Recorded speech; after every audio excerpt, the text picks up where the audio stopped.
I'm very, I'm very happy to. Oh my gosh, the metronome is playing. Okay, so I picked this topic. It's been on my mind and my heart for a couple months. It's not something you hear talked about very often, but it's a very important topic, and it's the topic of failure. Now, if you don't know me very well, you probably think I fail as much as the next person. If you know me a little better, you might not think I fail at all, but it's not true. The people who know me very, very well know that failure has been such a big part of my life that every day I still think about things from the past that failed.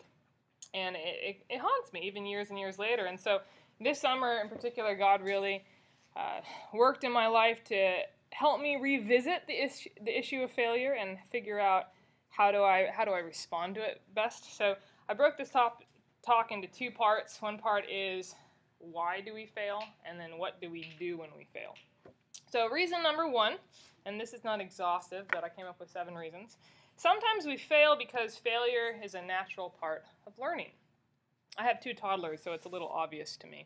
But you don't walk, you don't feed yourself, you don't do any of the basic things without a lot of failure along the way. But it seems that we go to elementary school and we have it drilled into our head that we're all winners and that we're supposed to win all the time. And at some point, failure is not normal anymore, and so when it happens, it crushes us. Well, my sister has a PhD in pharmaceutical sciences, and in order to get a PhD in anything, you have to discover something new in science, which means that she failed a lot to get to her PhD. I have another friend who's got a PhD in biomedical engineering, and her road to her PhD was full of a great deal of failure. She spent the whole time I knew her in Arizona, 2.5 years, in one lab studying the bugs of brains of bugs, brains of bugs, and every project she did failed. And then she had to switch over to another lab, and she worked with some monkeys for some years, and then she ended up finally getting her PhD. But that's a normal part of science. A normal part of science is a lot of failure. And so I would say that it's not just science, and it's not just for toddlers, that failure is a normal and natural part of most any new thing that you learn. It's a natural experience to have trial and error. It's a natural thing to make mistakes. All right, so that's reason number one. Reason number two, sometimes we fail because God is redirecting us. Proverbs 19:21 says, "Many are the plans in a person's heart, but it is the Lord's purpose that prevails." Well, what does that mean? That means that God has a plan for your life. He's got a plan for human history, and he uses failure and circumstances, failure being one of the circumstances, sometimes to redirect us. In Acts 3:15, Peter calls Jesus the author of life, and I reflected on this a lot lately. I told some of y'all last year as I was working on my book, and especially this summer when I was working on my book, that as I was trying to get my characters to do things, they had their own motivations, they had their own personalities, and I had to kind of push them and shove them in different directions, but sometimes failure was a way that I directed them. And obviously that's a small little glimpse into God's sovereignty. He's much bigger than us. He's got a bigger mind, bigger involvement, but he does sometimes use failure to direct us. Let me give you some examples from my own experience. I went to Biola University for college. It's a great school, but it's a liberal arts college. It's not Georgia Tech. So I studied math. I got a math major, but I also studied a lot of Bible, philosophy, literature. And so then after I graduated, I decided I was going to go into a math PhD program. Well, I think they accepted me only because of my GRE scores. I had a perfect score of the analytical reasoning portion, but the rest of my transcript was not so hot. And when I got there, having had only half the courses I was supposed to have, I started failing left and right. Well, as part of being in the PhD program, I got to teach at the University of Arizona, and I decided that I wasn't going to drop out of my program, even though I was failing my classes, because I needed my job, and also because I had a year-long lease on my apartment. So I had to pay rent whether I was going to live there or not, so that's what kept me in school. And I just poured myself full-time into studying, and eventually I got to the point where I was able to master 1 out of the 3 core subjects, which was enough to get my master's degree and then leave. So I ended up going back to California, ended up going to private school teaching, and so I did not get my PhD. Here's another story. Back when I was in high school, I had 3 dreams. I wanted to be a writer, I wanted to be a theologian, and I wanted to be in the military. So I ended up with an Air Force ROTC scholarship. I was going to be a chaplain, and I was all set up to go. And I had been a runner in high school. 6-mile run was no problem for me. But towards the end of my high school career, my kneecaps tilted. So when it came time to do my 2-mile run for the Air Force, I wasn't able to do it. And that was another instance of God using failure in my life to redirect my path. Reason number 3, sometimes we fail because we don't correctly prioritize. Proverbs 24:27 says, "Put your outdoor work in order and get your fields ready. After that, build your house." So if you build your house first, you'll be comfortable, but then you have no food. If you get your fields ready first, you may not be comfortable, but you'll have food. Now, that doesn't say you can't have a house. You eventually will build your house, but you need to start off with the food. And as students, you're constantly needing to prioritize. I guess that's humans in general, but you've got which homework assignment do you do first? What about your chores, sports, hanging out with friends, watching TV, eating, sleeping, showering, all of the different things in your life that you're juggling. And my challenge to you is to pay attention to how you're prioritizing those responsibilities, those needs and their wants. And pay attention because you will be learning from your mistakes as you are in that process to learn to prioritize. Reason number 4, sometimes we fail because we don't do what we're supposed to do when we're supposed to do it. Proverbs 20 verse 4 says, "Sluggards do not plow in season, so at harvest time they look and find nothing." I assume most of you, if not all of you, don't plow, but you do homework, you study for tests. That's your field. Now, sometimes people fail tests because they don't have the appropriate background knowledge, or they have the flu, or something's going on at home, and school does not compare. But sometimes people fail because over the course of the unit, they didn't pay enough attention in class, or maybe they were cutting some corners in their homework or didn't do their homework at all. Maybe they didn't bother to study. And if you've ever played the block stacking game Jenga, you know only one little block being pulled out can cause the whole tower to fall down. And so failure of a test is usually not a one-day event. It's usually the whole 3 weeks you failed. See what I mean? So next time you fail, and that's human beings, so you will fail again, ask yourself, did you do everything you were supposed to do? Did you plow in season? Reason number 5. Sometimes we fail because we're too hasty. Proverbs 21:5 says, "The plans of the diligent lead to profit as surely as haste leads to poverty." This proverb doesn't just apply to financial success. If you lack diligence, if you hurry through something to get the job done, you're likely going to fail or at least do a subpar job. When I was in graduate school, one of my teachers gave us the list of all the possible statements we were going to be asked to prove on the test. And I studied all of them except the one with the very super long proof. And here's my reasoning. On the midterm, he didn't ask for any long proofs. And I was playing guitar in my band. So I was going to go do that and not study for the super long proof. I'm like, oh, it's just one question. What's the odds? Well, he put it on the test, and it was worth 25% of the test. So I ended up with a C on the final exam, and I lost my A in the class. So yes, I've lost an A because of an exam. If it happens to you, I feel your pain. Now, I did learn my lesson academically, but I didn't learn my lesson for the rest of life. Last September, my husband, kids, and I moved to Cullman, and the dining room had this hideous granny wallpaper. Now, I had painted plenty of walls before. I had just never encountered wallpaper. So I read online about how you're supposed to handle it, and I'm like, that's just going to take too long. So I decided I was going to paint over the wallpaper. So I started, I know, I'm smart like that. So I started painting, and the moisture in the paint just caused the wallpaper to start coming and peeling off, and then my husband had to spend 3 weeks fixing what I had messed up. So that was a failure because I was too hasty. Reason number 6, sometimes we fail because of our tempers. Have you ever got angry because something wasn't working the way it was supposed to, like technology? That's my problem. What about if you're trying to learn something new and you keep making mistakes again and again and again? Well, Proverbs 14:29 says, "Whoever is patient has great understanding, but one who is quick-tempered displays folly." My son and daughter both pitch fits. Of course they would. They're 2 and 3 years old. But my 2-year-old, she's more persevering than my son. So when she doesn't do something right, if she makes a mistake, she sulks, but then she keeps trying again, even sometimes while sulking, or she'll say, uh-oh, and then just keep going. My son, when he makes mistakes, he gets very physically aggressive, and he usually quits. And as I'm looking at the two of them, I'm feeling the pain for Alistair, because I'm thinking, you're not going to learn if every time you're doing the puzzle, you get it wrong, you just throw the puzzle across the room.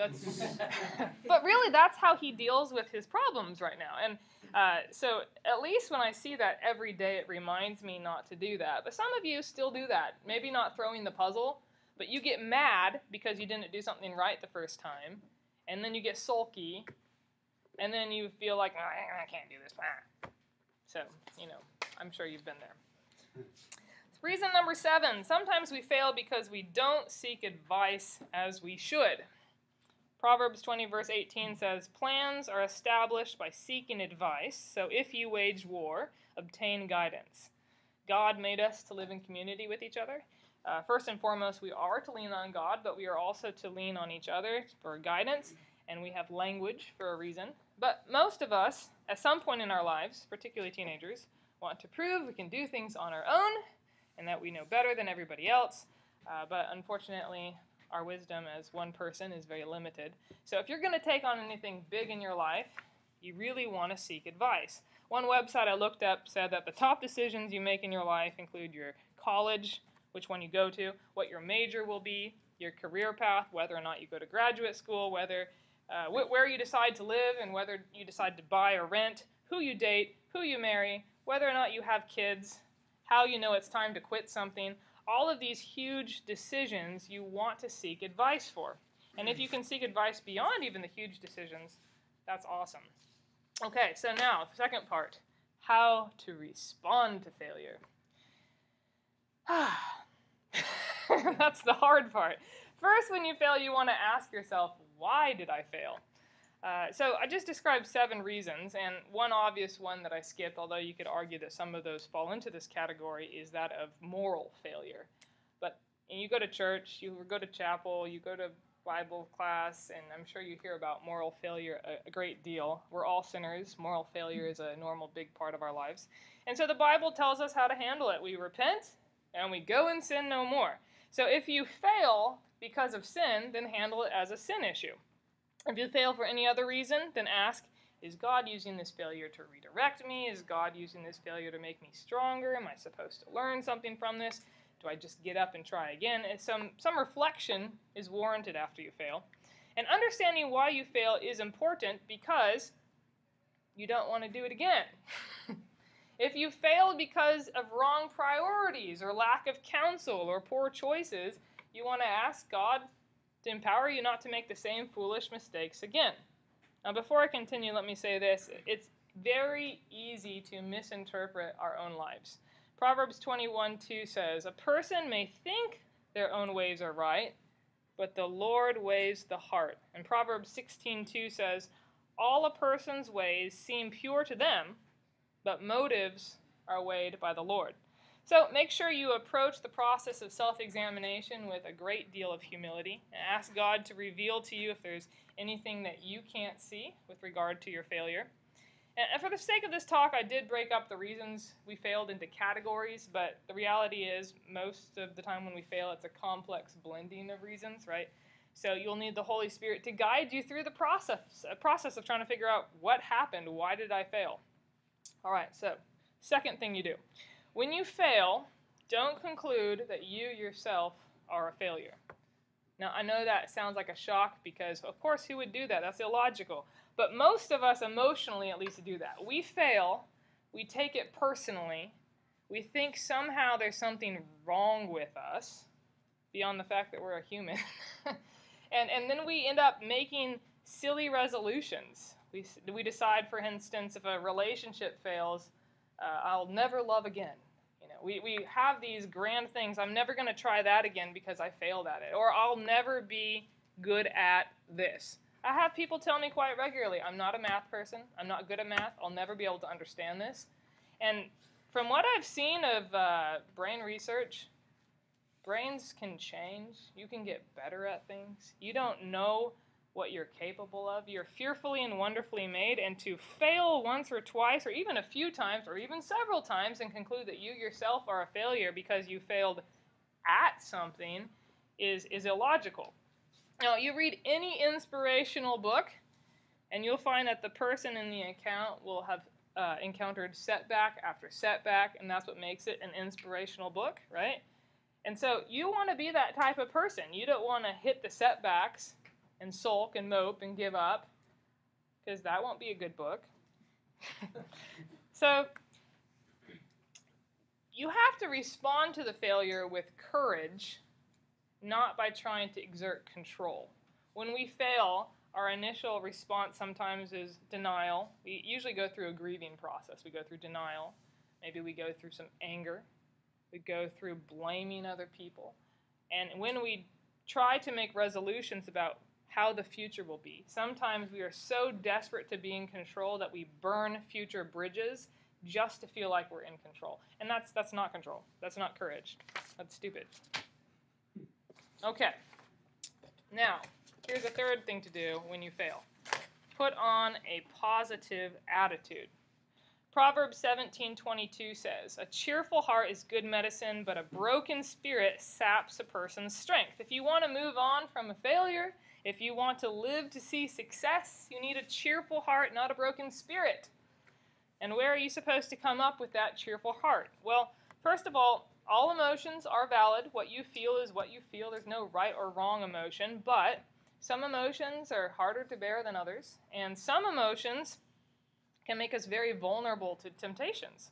It's not just that we need to learn how to respond to our emotions correctly, we also need to learn how to influence our emotions through our thoughts. How do we influence them? Well, I tell my students I can't help think math thoughts all day long. I don't even want to. I get up in the morning and I'm thinking about the ratio of time left versus how late I might be, and I'm calculating all the time, and I don't do it on purpose. It's just that I teach math 4 hours a day, and then I grade math and I write math tests, and so my brain has all these neural pathways already doing math for me. And if you have that established thought pattern, you continue to think that way. That's true of negative thinking. It's true of positive thinking. You create your own thought paths. Colossians 3:1-4 says, "Since then you have been raised with Christ, set your hearts on things above, where Christ is, seated at the right hand of God. Set your minds on things above, not on earthly things, for you died, and your life is now hidden with Christ in God. When Christ, who is your life, appears, then you also will appear with him in glory." This verse instructs us to set our hearts and our minds on things above. That's an active pursuit. That's an active habit. You have to develop it. And when we set our hopes on eternal things and we encounter setbacks, we're not crushed. We can still have that cheerful heart and continue on. At the end of 2 Corinthians 3, Paul says, "And we all who with unveiled faces contemplate the Lord's glory are being transformed into his image with ever-increasing glory, which comes from the Lord who is the Spirit." Chapter 4. "Therefore, since through God's mercy we have this ministry, we do not lose heart." A few verses down. "For God, who said, 'Let light shine out of darkness,' made his light shine in our hearts to give us the light of the knowledge of God's glory displayed in the face of Christ. But we have this treasure in jars of clay, to show that this all-surpassing power is from God and not from us. We are hard-pressed on every side, but not crushed, perplexed, but not in despair, persecuted, but not abandoned, struck down, but not destroyed." As Christians, we're not meant to lose heart. We're not supposed to be crushed. We're not supposed to be in despair. We're not supposed to feel abandoned or destroyed. We're supposed to contemplate God's glory and then persevere through the all-surpassing power of Christ. My last point. Don't compare yourself to others. Instead, trust in the Lord and do good. Now, failing is hard. Whether we fail because of sin or for other reasons, it's hard to deal with. But it's especially hard when our failure stands in contrast with other people's success. And then it's even worse when our failure stands in contrast to the success of people who cheated to get there. Maybe they cut corners, maybe they lied, maybe we did everything the right way and they didn't. And how do we deal with that? In Psalm 37, David addresses this very concern. He writes, "Do not fret because of those who are evil, or be envious of those who do wrong. For like the grass, they will soon wither. Like green plants, they will soon die away. Trust in the Lord and do good. Dwell in the land and enjoy safe pasture.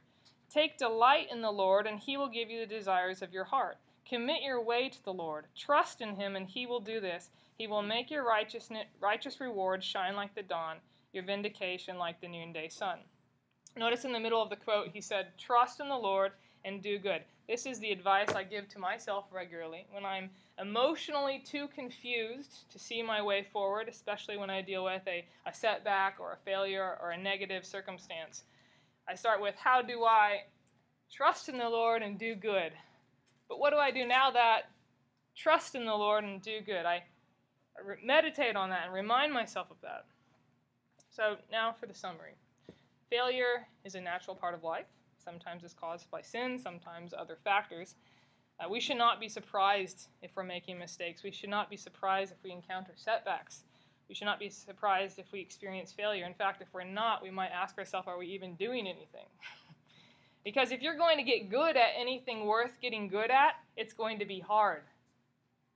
And that means setbacks, and that means mistakes, and that means failure. And so the important thing is to reflect on your failures and then move forward. I read a book this summer, and I read it in college as well. It was by John Maxwell. It's called Failing Forward.